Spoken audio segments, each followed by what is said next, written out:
நம்ம வீட்டு இரும்பு தோசைக்கல் இருந்தாலே பார்த்தீங்கன்னா அடிக்கடிக்கு தோசை எழுந்து போகாது.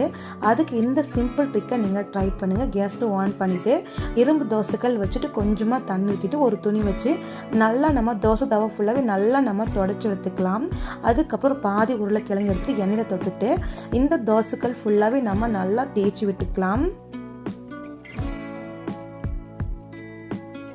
பாருங்கள், நல்லா நம்ம தேய்ச்சிட்டதுக்கப்புறம் கல் நல்லா சூடாக இருக்கணுங்க. கல் நல்லா சூடானதுக்கப்புறம் கொஞ்சமாக ஆயில் அப்ளை பண்ணிட்டு எப்போதும் போல் நீங்கள் தோசை ஊற்றிக்கலாங்க. இந்த மாதிரி நீங்கள் தோசை ஊற்றும்போது பார்த்தீங்கன்னா எந்த தோசை கல்லாக இருந்தாலும் தோசை அருந்தே போகாது. டக்குன்னு அழகாக தோசை நீங்கள் சுட்டு எடுத்துக்கலாங்க. உங்கள் வீட்டில் எப்போ தோசைக்கல் எழுந்து வராமல் போகுதோ அப்போ இந்த டிப்பை நீங்கள் ட்ரை பண்ணுங்கள். ரொம்ப ஈஸியாக வேலையும் முடிஞ்சிருங்க. இப்போ நம்ம மெதுவாக ஓரங்கள் வச்சு தோசை செய்ய ஓரங்கள் வச்சு மட்டும் எடுத்து நம்ம தோசை ஃபுல்லாக திருப்பி நம்ம போட்டாச்சு. அதுக்கப்புறம் வெந்ததுக்கப்புறம் எப்போதும் போல் தோசை நம்ம எடுத்து போட்டுக்கலாங்க.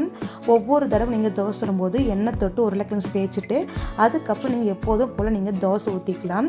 கண்டிப்பாக இந்த டிப்பை நீங்கள் ட்ரை பண்ணுங்கம்மா.